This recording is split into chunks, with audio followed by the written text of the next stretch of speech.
हमारी आज की कहानी है सजा हुआ कमरा। यह ओ हेनरी की कहानी द फर्निश्ड रूम का हिंदी अनुवाद है। प्रेम, समर्पण, थकावट और निराशा के आसपास बुनी हुई यह कहानी प्यार और अलगाव के दर्द को दिखाती है। सबसे पहले 1904 में यह कहानी प्रकाशित हुई थी। उसके बाद 1906 में इसे द 4 मिलियन संकलन में प्रकाशित किया गया। हम कोशिश करते हैं हर कहानी का मूल प्रकाशन का साल बताएं ताकि सुनने वाले उस समय की पृष्ठभूमि और पात्रों को उस समय के समाज के साथ रिलेट कर सकें। इसकी दूसरी वजह यह भी है कि आप सुनकर महसूस कर सकें कि मानवीय मनोभावों भावनाओं की समय सीमा नहीं होती। उन्हें किसी सीमा में बांधा नहीं जा सकता। कितना ही समय बीत जाए, इन कहानियों को आज के परिदृश्य में भी देखा जा सकता है, सुना जा सकता है। आप हैं कथा कहानी काव्य पर, मेरे यानी मनीषा के साथ। शहर के पश्चिमी भाग में लाल ईंटों वाले मकानों के मोहल्ले में ऐसे लोग बसते हैं जो स्वभाव से बेचैन, अस्थिर और समय के समान पलायनशील होते हैं। बेघर, पर जिनके सैकड़ों घर। चिरगतिमान वे एक कमरे से दूसरा कमरा बदलते रहते हैं। निवास की तरह उनके दिल और दिमाग भी हमेशा चलायमान। प्यारे घर का राग अलापना, डिब्बे में कुलदेवता की मूर्ति लिए घूमना, हाजिर को हुजूर मानना, और जहां रैन वहीं बसेरा, यही उन लोगों का जीवन होता है। इसीलिए इस मोहल्ले के मकान जिनमें हजारों लोग रह चुके हैं, अगर हजारों नीरस कहानियां सुनाएं तो क्या आश्चर्य।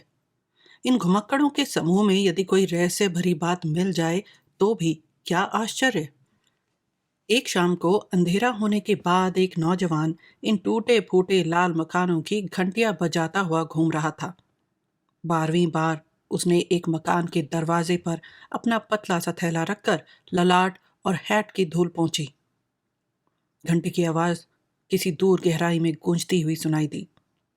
यह 12वां मकान था जिसकी घंटी उसने बजाई थी।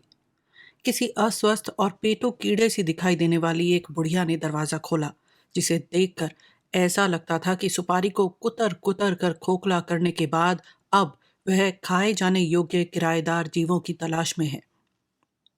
नवयुवक ने किराए पर कमरा पाने के संबंध में पूछताछ की। मकान मालकिन अपनी खरखरी आवाज में बोली, अंदर आ जाओ। एक हफ्ते से तीसरी मंजिल पर पिछवाड़े का कमरा खाली है। देखना चाहते हो? नौजवान उसके साथ ऊपर गया। बरामदे में छाए हुए अंधकार को न जाने कहां से प्रकाश की धुंधली रेखाएं आकर कुछ हल्का कर रही थी। धीरे धीरे वे ऊपर चढ़े। जीने पर बिछी हुई दरी इतनी पुरानी थी कि उसे बुनने वाला करघा भी उसे पहचानने से मना कर देता।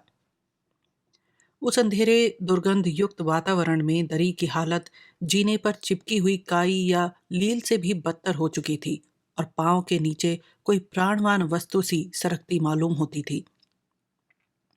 जीने के हर मोड़ पर दीवार में छोटे छोटे आले थे। कभी शायद इनमें गमले रखे जाते होंगे जो उस विषाक्त और गंदे वातावरण में घुट कर मर गए होंगे। शायद वहां संतों की मूर्तियां रखी गई होंगी जिन्हें शैतान और पिशाचों के झुंड घसीट कर और भी अधिक गहरे और अंधेरे नर्क में ले गए हों तो कोई आश्चर्य नहीं। अपनी खरखरी आवाज में मकान मालकिन बोली, यह कमरा है और यह इतना अच्छा है कि कभी खाली नहीं रहता। पिछली गर्मियों में बड़े रईस लोग इसमें रह चुके हैं जो मुझे किसी तरह की तकलीफ नहीं देते थे और किराया हमेशा पेशगी देते थे। पानी का नल बरामदे के उस सिरे पर है। स्प्राउल्स और मूनी 3 महीने तक इसी कमरे में रहे। वे नाटक में काम करते थे। मिस बेटी स्प्राउल्स, तुमने शायद उनका नाम सुना होगा, लेकिन यह नाम तो उसने स्टेज के लिए रख लिया था। वहां सामने सिंगारदान के ऊपर उनका विवाह सर्टिफिकेट फ्रेम में टंगा रहता था। रोशनी के लिए गैस भी है और कई अलमारियां भी। इस कमरे को हर कोई पसंद करता है, इसीलिए कभी खाली नहीं रहता। नौजवान ने पूछा, क्या तुम्हारे मकान में नाटक में काम करने वाले बहुत लोग रहते हैं? हाँ, आते जाते रहते हैं। मेरे किराएदारों में से ज्यादातर का संबंध नाटक से ही है। ये मोहल्ला ही नाटक वालों का है। एक्टर लोग ज्यादा दिनों तक एक जगह नहीं टिकते, आते जाते रहते हैं। मुझे तो अपने किराए से मतलब है। उसने कमरा किराए पर ले लिया और 1 सप्ताह का किराया पेशगी दे दिया। वह बहुत ही थका हुआ था, इसीलिए तुरंत ही कब्जा चाहता था। उसने दाम गिन कर चुका दिए। बुढ़िया ने बताया कि कमरा मैं पानी और तौलियों के एकदम तैयार है। जैसे ही बुढ़िया वहां से जाने को तैयार हुई, उसने शायद 1000वीं बार यह प्रश्न पूछ लिया जो हमेशा उसकी जबान पर रहता था। आपके किराएदारों में मिस एलोई वाशनर नाम की कोई युवती रही हो, ऐसा याद पड़ता है? जहां तक मैं जानता हूं वह नाटक में गाने का काम करती है। वो गोरी है, दुबली पतली, सुनहरे बालों वाली, मंझले कद की लड़की, और उसकी बाईं भौं के नीचे काला मस्सा है। नहीं, मुझे तो ऐसा कोई नाम याद नहीं।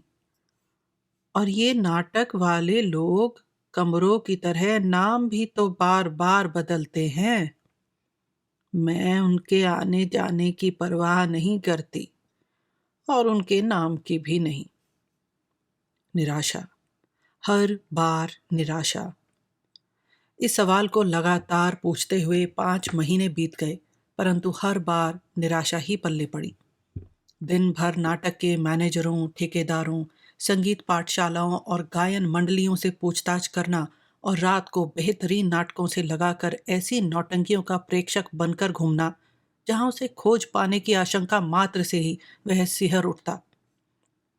जीवन में जिसे सबसे अधिक चाहा था, उसी को अब वह खोज रहा था। उसे विश्वास था कि घर से लापता हो जाने के बाद वह इसी शहर में कहीं रह रही है। यह शहर एक ऐसे बेबुनियाद विशाल कीचड़ के गर्त के समान था जिसके कण हमेशा अदल बदल होते रहते थे। आज जो कण ऊपर दिखाई देते हैं, मुमकिन है वे कल गारे में लथपथ किसी गहराई में खो जाएं। कमरे ने अपने मेहमान का बनावटी सौजन्य से स्वागत किया। किसी वैश्या की मुंहफट हंसी के समान, क्षीण, सूखा और उत्साहहीन। आराम का कृत्रिम आभास देने वाली उसमें कई चीजें थी, जैसे टूटा फूटा फर्नीचर, गद्दीदार सोफा जिसकी किनखाब की खोल तार तार हो गई थी, 2 कुर्सियां, 2 खिड़कियों के बीच एक दर्पण, पीतल का एक पलंग और फ्रेमों में मंढे हुए कुछ सस्ते चित्र। मेहमान संज्ञाहीन सा कुर्सी पर लुढ़क गया।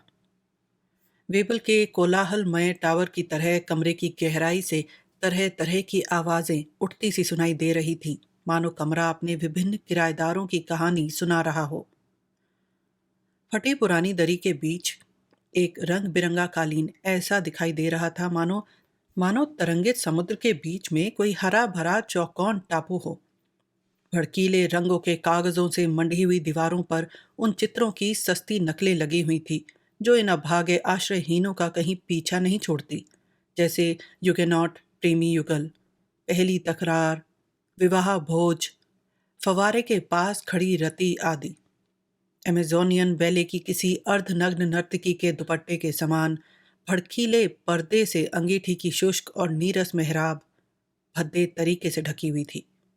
मेहराब के ऊपर कुछ टूटा फूटा कबाड़ा पड़ा था जिसे कमरे के अभागे निवासियों ने किसी बेहतर जगह जाते समय वहीं फेंक दिया था, जैसे टूटे फूटे फूलदान, एक्ट्रेसों की तस्वीरें, दवाई की शीशियां या ताश के कुछ पत्ते।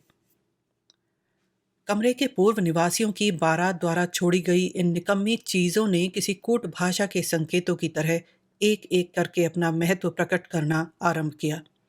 सिंगारदान के सामने वाला कालीन का जर्जर हिस्सा यह सुना रहा था कि सुंदरियों के झुंड यहाँ आ चुके हैं।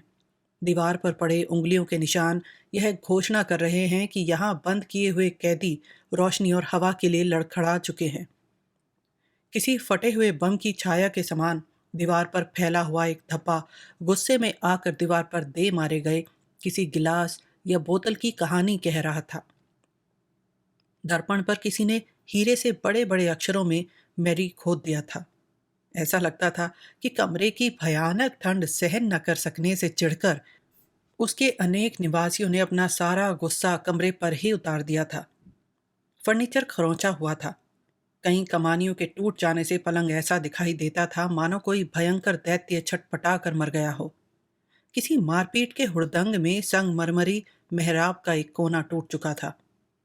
फर्श का हर तख्ता अलग अलग भाषा में अपने व्यक्तिगत दुख की राम कहानी सुना रहा था।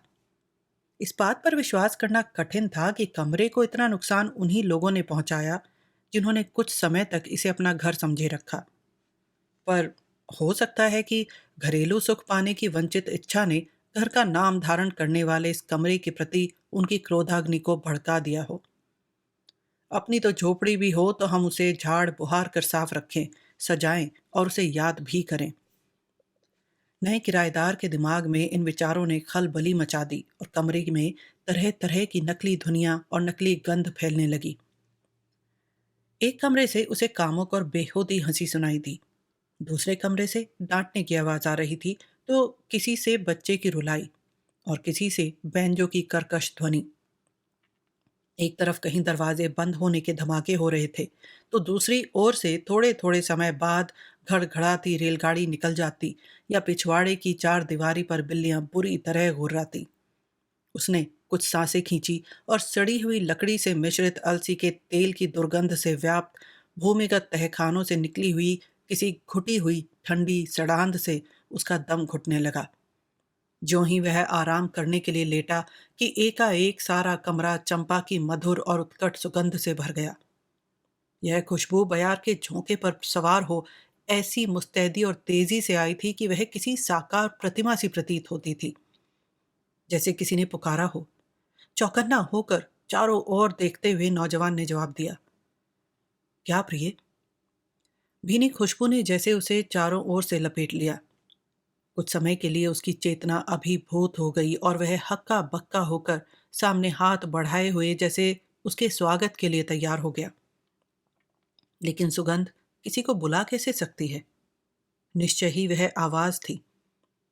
लेकिन यदि वह आवाज थी तो उसने उसे छुआ कैसे, सहलाया कैसे? वह चिल्लाया, जरूर वह इस कमरे में रह चुकी है।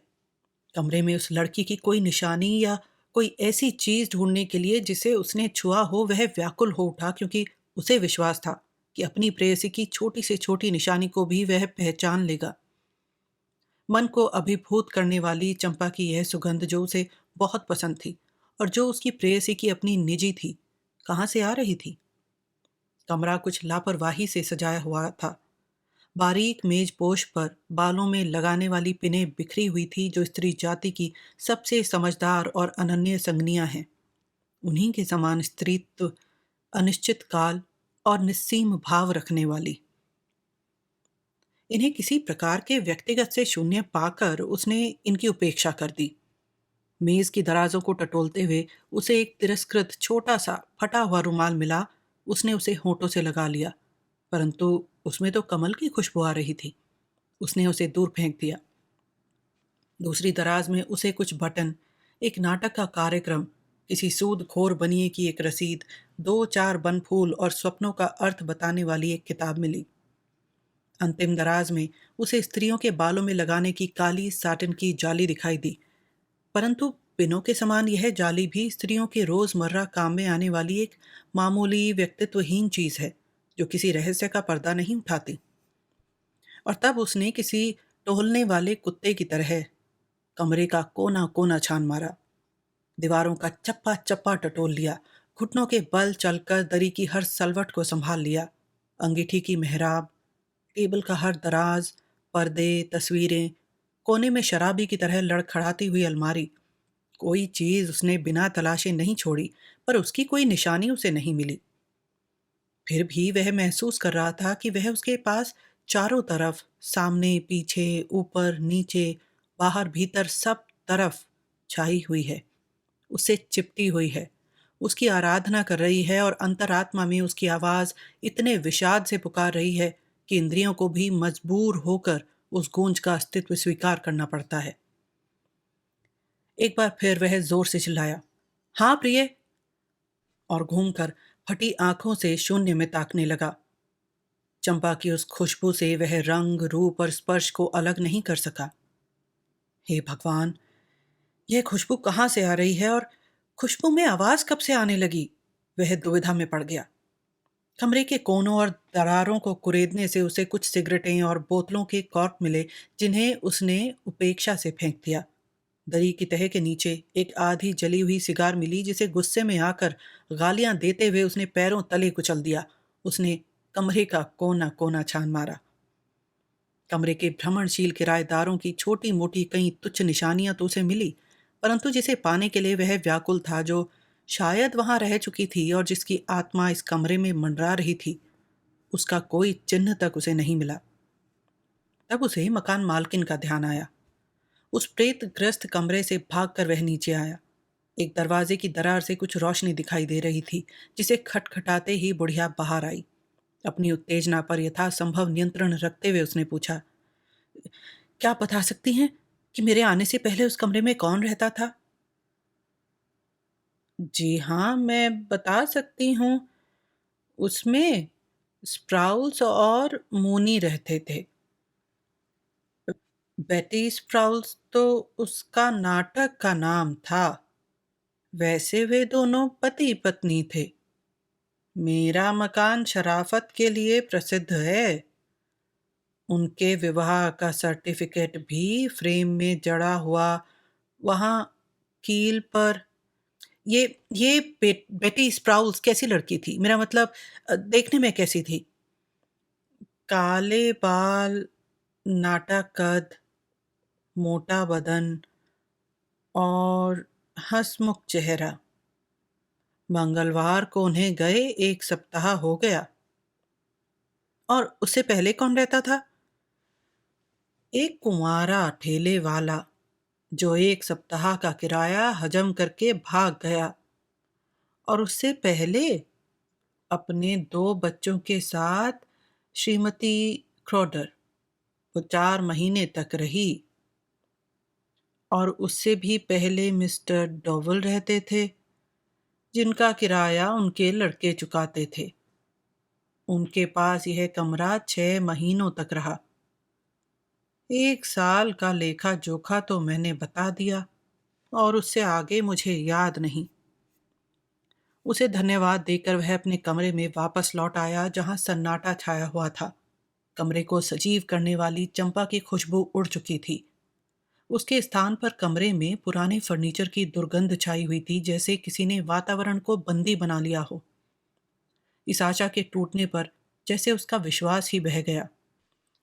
गैस की झुलती हुई पीली रोशनी की ओर वह कुछ देर तक घूरता रहा। पलंग के पास जाकर उसने चादर के टुकड़े टुकड़े कर दिए। अपने चाकू की सहायता से उसने इन टुकड़ों को खिड़की और दरवाजे की हर दरार में ठूंस दिया। इस प्रकार कमरे को चारों ओर से अच्छी तरह बंद करके उसने रोशनी बुझा दी, गैस की नली पूरी खोल दी और अपने भाग्य की सराहना करता हुआ पलंग पर जा पड़ा। आज की रात बियर पिलाने की बारी श्रीमती मैककूल की थी। बियर का गिलास सामने रखे हुए उनके साथ श्रीमती पर्डी, मकान मालकिन, तहखानों में बने हुए एक ऐसे बियर हाउस में बैठी हुई थी, जहां बूढ़ी मकान मालकिनें बिना नागा इकट्ठी हुआ करती हैं। श्रीमती पर्डी बियर के झागों का स्वाद लेती हुई बोली, 3री मंजिल के पिछवाड़े का कमरा आज किराए पर चढ़ गया। किराएदार नौजवान ही है, जो 2 घंटे पहले ही आकर सोया है। गहरी प्रशंसा भरे शब्दों में श्रीमती मैककूल बोली, क्या सचमुच? फिर एक रहस्य भरी फुसफुसाहट में उसने कहा, उस प्रकार के कमरों को किराए पर उठाने में तुम्हारा कोई सानी नहीं। क्या तुमने वह बात उसे बताई? श्रीमती पर्डी अत्यंत खरखरे स्वर में बोली, कमरे किराए वसूल करने के लिए होते हैं। वह बात भला क्यों से बताने लगी मैं? हाँ, ठीक तो है। किराए से ही तो हम जिंदा हैं। तुम वाकई बड़ी व्यापार कुशल हो। यदि यह बात मालूम पड़ जाए कि कुछ ही दिन पहले उस कमरे में आत्महत्या हो चुकी है, तो अधिकतर लोग उसे लेने से ही इनकार कर दें। हाँ, ठीक कहा तुमने। हमें तो अपनी रोजी कमानी है। बिल्कुल। अभी एक हफ्ते तो मैंने तुम्हारी तीसरी मंजिल के पिछवाड़े के उस कमरे को सजाने में मदद की थी। और वह लड़की जिसने गैस से आत्महत्या की, कितनी सुंदर और नाजुक थी, और कितना सुंदर चेहरा था। श्रीमती पर्डी ने उसकी बात को मानते हुए भी टीका दी। अगर उसकी बाईं भौं के नीचे वह मस्सा न होता तो उसे सुंदर कहा जा सकता था। एक गिलास बियर और?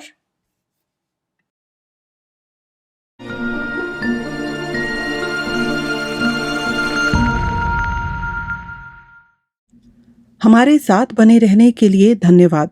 और अगर आपने अभी तक सब्सक्राइब नहीं किया है तो सब्सक्राइब करें और साथ में बेल आइकन दबाना ना भूलें। इससे हमारे अपडेट्स आपको सबसे पहले मिलेंगे।